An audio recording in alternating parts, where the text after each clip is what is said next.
What if I told you that the biggest obstacle to a strong, reliable erection isn't your age, your hormones, or even your stress levels, but something much simpler? What if the very thing that holds you back in the most intimate moments of your life is connected to the way you drink your water? I know, it sounds almost too simple to be true. We're taught to believe that the solutions to problems with performance must always be complicated, expensive, or hidden behind prescriptions and supplements. But the truth is, many men, especially as they get older, are unknowingly sabotaging themselves every single day by making small hydration mistakes that quietly erode their energy, their confidence, and their ability to perform at their best. This isn't about simply drinking more water. It's about drinking water intelligently, in a way that works with your body's natural systems instead of against them. In the next few minutes, you'll discover why the way you drink is often far more important than the amount you drink. You'll see how this simple liquid, when used properly, becomes one of the most powerful tools for vitality, energy, and performance. These are principles that have helped thousands of men reclaim their spark, their confidence, and their masculinity. And the most exciting part is that these changes are simple, free, and available to every single one of us. To really understand why this works, we need to step back and look at what an erection actually is. Strip away the myths and the mystery, and at its core, an erection is a hydraulic event. It's all about blood flow. Your body needs to be able to pump a significant amount of blood into very specific tissues and keep it there.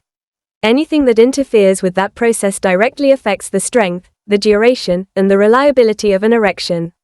That's where hydration enters the picture, because blood itself is mostly water. Even mild, chronic dehydration, the kind that sneaks up on you without obvious thirst, sets off a chain reaction of negative effects. When your body is short on water, the plasma volume in your blood decreases, and that makes your blood thicker. Imagine trying to pump sludge through a thin pipe instead of water. The heart has to push harder, the circulation slows, and the smallest capillaries, the ones most critical for erectile function, struggle to receive enough flow.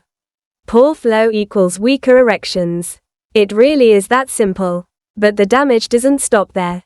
Dehydration triggers the release of cortisol, the body's primary stress hormone. Cortisol is essential for survival, but when levels remain high, it works against you.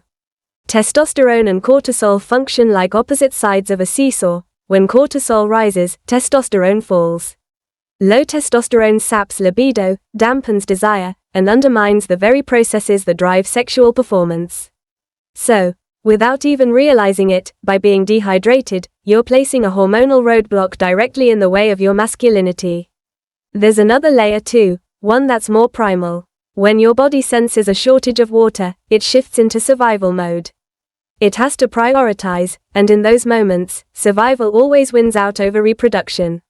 Blood and energy are diverted to the vital organs that keep you alive, while so-called luxury functions like sexual response, libido, and muscle growth are put on pause. It's your body's way of saying, we don't have enough resources to run everything, so reproduction and performance can wait.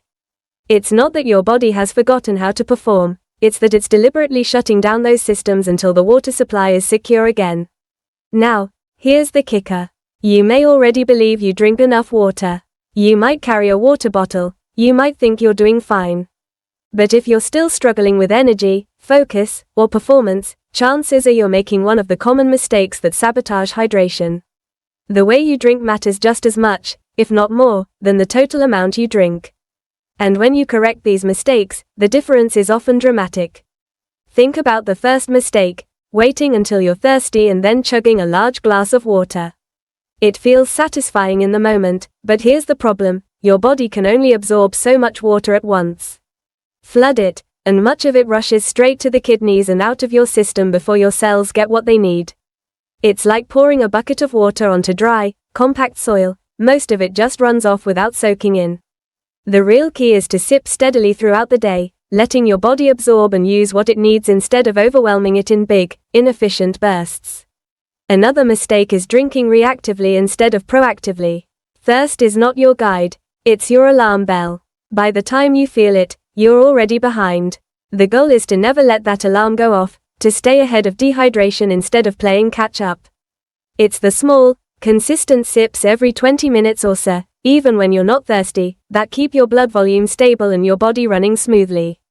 Even the temperature of your water matters more than you might think.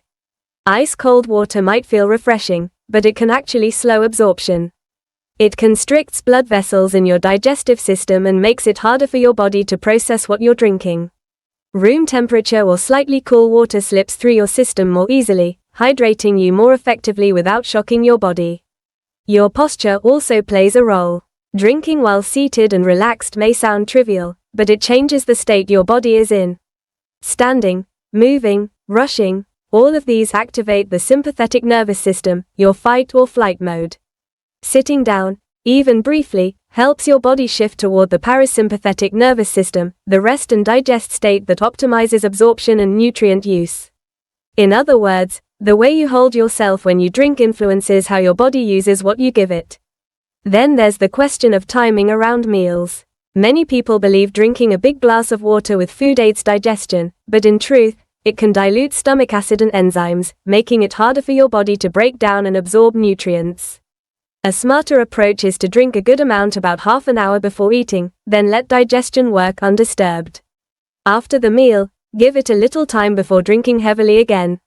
This simple shift can ease digestion and support better nutrient uptake, which in turn fuels energy and performance. Caffeine and alcohol add another hidden trap. Coffee, tea, and wine don't just provide fluids, they also act as diuretics, making your body flush out more water than you're taking in. That morning cup of coffee or that evening drink isn't part of your hydration, it's a subtraction. And unless you consciously replace what you've lost, you're walking around with a hidden deficit that builds up over time. For every cup of coffee or glass of wine, you need to balance with at least one full glass of water just to break even. When it comes to starting your day, the very first glass of water you drink sets the tone for everything that follows. After hours without fluid, your body is in a naturally dehydrated state. But instead of plain water, imagine enhancing it with just a pinch of natural sea salt or Himalayan salt. Not enough to taste salty, just enough to add vital trace minerals. These minerals act as electrolytes, pulling water into your cells and creating deep hydration instead of just surface-level replenishment. That one small pinch can make the difference between a sluggish start and a vibrant, energized morning. And here's a surprising boost you can add: deep, slow nasal breathing right after that morning glass. This kind of breathing stimulates the production of nitric oxide, a molecule essential for relaxing and opening blood vessels. Nitric oxide is one of the body's natural keys to healthy circulation and strong erections. Just a few slow breaths in through your nose, holding briefly, then exhaling even more slowly, can prime your vascular system for the day, pairing perfectly with the hydration you've just given yourself. When you combine all these elements, steady sipping, proactive hydration, mindful temperature, relaxed posture, proper meal timing, balancing diuretics, morning electrolytes, and breathing, you create an environment inside your body where blood flows freely, hormones stay balanced, and survival mode gives way to vitality. Let me give you an example. There was a man I'll call Henry, a retired pilot in his late 60s. He lived a healthy lifestyle, exercised regularly, and ate balanced meals. But he came to me frustrated, feeling that age had simply caught up with him. His energy was flat, his focus was off, and in the bedroom, he felt less and less like himself. He thought he needed hormone therapy or medication. But when we looked closely, we found his hydration habits were working against him. He started his day with 2 cups of coffee before a sip of water, chugged cold water only when he felt parched, and enjoyed a nightly glass of wine without balancing it out. We shifted his habits gently but consistently. Room temperature water with a pinch of sea salt first thing in the morning. Sipping water steadily throughout the day instead of waiting for thirst. Sitting down when drinking, adding deep breathing to his morning routine, and balancing every coffee with an extra glass of water. Within weeks, he noticed a change. His energy felt steadier. His focus improved, and most importantly, his confidence returned. He said it was as if someone had flipped a switch inside him, and the spark he thought he had lost was back. The lesson here is simple but powerful. Hydration is not a box to check off by hitting a daily number. It's a practice, a relationship with your body.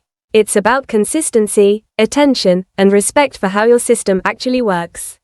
When you drink in a way that supports physiology instead of overwhelming or neglecting it, you unlock a level of vitality that goes far beyond quenching thirst. You support clear thinking, steady energy, and reliable performance in every sense of the word. True vitality isn't about fighting a losing battle with age. It's about working intelligently with your body, giving it the basic tools it needs to thrive. Water is the most fundamental of those tools, but only when you use it the right way. Think about your own habits. Do you wait until you're thirsty? Do you chug cold water on the go? Do you lean heavily on coffee without replacing what it costs you? Chances are, you're already seeing the consequences, even if you haven't connected the dots. The beautiful part is that change doesn't require a pharmacy, a clinic, or an expensive program. It requires awareness, patience, and a willingness to experiment with small shifts. Start your morning with water and minerals. Breathe deeply, sip consistently, sit when you drink, respect digestion, balance diuretics, pay attention to temperature. These are not complicated rituals, they are gentle corrections to habits you've had for years. But together, they create a foundation for strength, resilience, and confidence. So as you finish listening to this, take a moment and reflect. What hydration mistake have you been making without realizing it? Maybe you skip water until midday. Maybe you drown your meals with drinks. Maybe you rely on coffee to get going without realizing the hidden cost. Awareness is the first step, and once you see the pattern, you have the power to change it.